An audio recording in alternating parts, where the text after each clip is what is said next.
할렐루야. 2020년 하반기 7월의 첫날입니다. 새로운 마음가짐으로 또 주님 주신 소망 가운데 더욱더 힘차게 믿음의 여정 달려가시는 저와 여러분 될 수 있길 축복합니다. 7월에는 우리가 함께 베드로 전서의 말씀을 묵상해 볼 텐데요. 오늘 첫 시간이죠. 이 베드로 전서는 제가 개인적으로 정말 좋아하는 그런 서신입니다. 유명한 이 신학자인 하워드 마샬, 이 하워드 마샬이라는 분도 그런 얘기를 했어요. 신약에서 단 한 권의 책을 택한다면 나는 복음 교리와 삶의 조화가 가장 돋보이는 베드로 전서를 택할 것이다. 그 정도로 이 초대교회의 정통적인 신앙과 삶에 대한 아주 훌륭한 이 복음의 가르침을 담은 서신이라는 거예요. 베드로 전서는 신약에서 우리가 흔히 공동 서신이다, 공동 서신이라 부르는 그 묶음 속에 포함되어 있죠. 야고보서, 베드로 전후서, 요한 1, 2, 3, 유다서까지. 초대교회의 기둥과도 같은 이 베드로, 야고보, 요한이 특정한 지역 교회가 아니라 뭡니까? 이 흩어진 교회들에게 공동으로 보낸 서신이다 해서 공동 서신이라 부르죠. 그러니까 이 공동 서신이 초대교회에서 갖는 비중이랄까요? 그 중요성은 이로 말로 다 할 수 없을 정도로 영향력이 있던 그런 서신이었습니다. 특히 이 베드로 전서에서는요, 그리스도인의 이 정체성과 관련된 표현들이 종종 등장합니다. 우리 그리스도인들은 과연 이 땅에서 어떤 정체성을 가지고 살아가야 되는가? 이 문제를 베드로가 아주 복음적으로 집요하게 파고드는 서신이 바로 이 베드로 전서라는 거예요. 자, 신약의 대부분이 그렇듯이 대부분의 서신들이 그렇듯이 1절 말씀에 발신자와 수신자가 적혀 있습니다. 서신의 배경을 이해하는데 가장 기본적이면서도 가장 중요한 그런 핵심 내용이 들어있죠. 예수 그리스도의 사도 베드로, 뭡니까? 바로 발신자가 되겠죠. 자, 누구에게 지금 이 편지를 쓰고 있습니까? 본도, 갈라디아, 갑바도기아, 아시아, 비두니아까지, 여기에 흩어진 바로 이 나그네들, 그렇게 되어 있습니다. 여기 사실 이 지명들은요, 지금의 이 터키 지역, 이 터키 지역에 특별히 이 중부와 서부를 아우르는 그런 지역이었습니다. 이 지역들에서 지금 힘겹게 신앙생활을 하고 있는 이 흩어진 나그네를 위해서 베드로가 로마에서 쓴 편지가 바로 이 베드로 전서라는 거예요. 중심부에서 주변부로 쓴 편지죠. 여기서 이 나그네라는 것은 헬라어로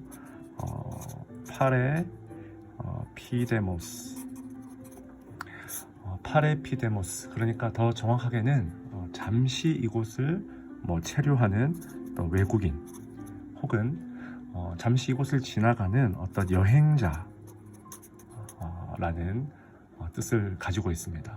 permanent가 아니라 temporary죠. 그러니까 이 1절에서 이미 여러분, 우리는 이 그리스도인들의 아주 중요한 정체성 한 가지를 발견할 수 있습니다. 이 정체성, 이 교회들은 지금 철저하게 로마가 아니라 로마의 변두리에 있죠. 이 세상에 있지만 이 세상의 중심이 아니라 변두리에 속해 있다는 거예요. 어쩌면 보잘것없고 이름 없는 이 로마의 화려한 명성에 비하면 너무나 초라한지도 모르겠어요. 그런데 그 중에서도 뭡니까? 그리스도인들은 심지어 그곳에서도 영원히 정착해서 살아가는 어떤 거주민이 아니라 그저 지나가는 외국인이나 이 여행자와도 같다는 거예요. 종합하면 뭡니까? 이것을 다 종합하면 변두리를 지나가는 여행자, 저는 그렇게 한번 이름을 붙여보고 싶어요. 세속사회의 주변에서 주류사회에 끼지 못하고 로마의 다양한 이방신들을 섬기는 자들과는 하나가 될 수 없는 바로 이 정체성, 이것이 바로 베드로가 지금 그 당시에 그리스도인들을 부르고 있는 호칭이자 어쩌면 세상이 지금의 교회를 바라보고 있는 딱 그 정도 수준인지도 모르겠어요. 그러나 여러분 이제 2절부터 베드로는 거대한 놀라운 반전을 주고 있습니다. 1절을 보면 이 교회들은요, 변두리에 흩어져 있고 여행자처럼 잠시 머물러 있는 정도일지 모르지만 이 2절을 보십시오. 여러분, 이들을 누가 택했다고요? 바로 삼위일체 하나님이죠. 하나님 아버지, 성부 하나님 아버지의 미리 아심과 성령이 거룩하게 하심과 예수 그리스도의 이 핏뿌림, 놀랍게도 여러분 이 변두리를 지나가는 여행자와도 같은 이 땅의 그리스도인과 이 교회들을 누가 붙들어 주신다고요? 바로 이 삼위일체 하나님이죠. 이 땅에서도 여러분 주인 노릇하지 못한 채 초라하게 살아가는 그들에게 지금 베드로는 그들의 숨겨진 정체성, 놀라운 신분을 이제 하나씩 이 서신에서 밝히고 있다는 거예요. 그러니까 여러분, 만약에 이 1절이 만약 이 세상이 교회를 바라보는 그런 관점이라면요, 이 2절부터는 뭡니까? 하나님이 교회를 바라보시는 관점이죠. 믿음의 관점이죠. 교회가 교회를, 아니 성도가 우리 성도들을 마땅히 바라봐야 할 바로 그 관점이 이제 본격적으로 쭉 제시되고 있다는 거예요.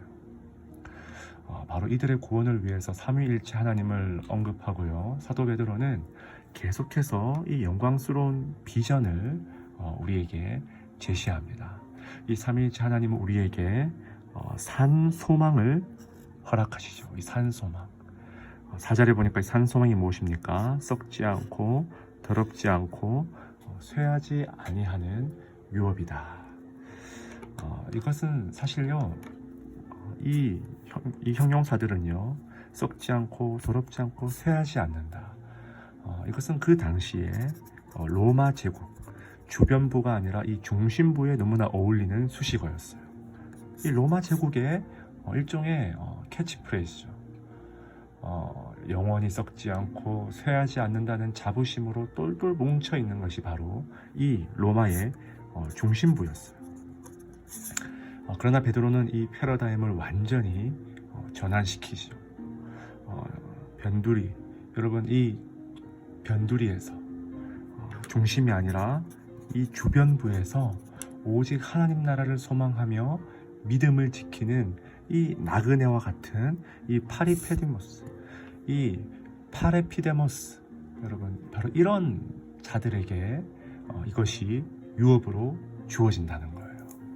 여러분 정말 이 말씀이 여러분에게 큰 기쁨의 소식입니까? 아니면 아무런 위로도 되지 않는 왠지 섭섭하게 들리는 그런 소식입니까?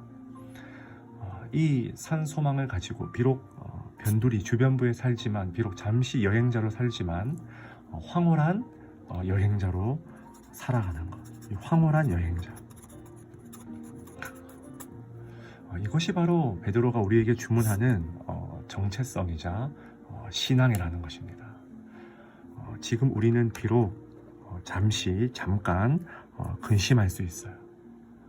또한 뭡니까? 여러 가지 시험 때문에 낙심할 수 있어요. 비록 지금 연단의 시기를 보낼 수도 있습니다.